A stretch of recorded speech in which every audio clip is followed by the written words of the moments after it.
अभ्यास कार्य 4.4 प्रश्न संख्या 9 को 1325 रु अति कम रे केते वियोग कले वियोगफल 36 द्वारा विभाज्य हेबो। 1325 रे 36 भाग कले आमे 1325 रे 36 द्वारा भाग करिबा।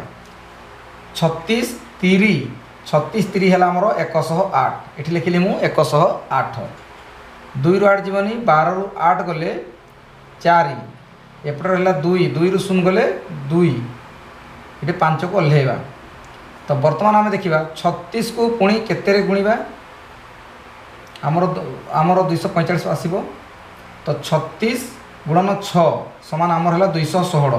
तो 3600 216 तो 5 रु 6 जीवनी एक उधारी आनला 15 रु 6 गले 9 ये रहा 3 रे गले 2। तो भागफल है 36 एवं भाग शेष है 29।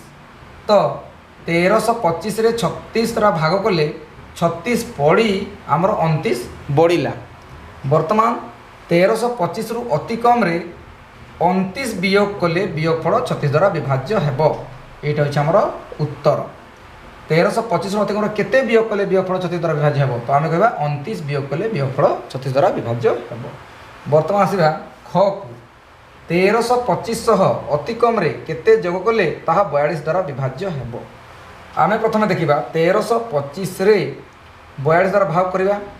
तो भाग कले आमर 31 पड़ी 23 बढ़िला अर्थात भाग शेष आमर 23 रहिला।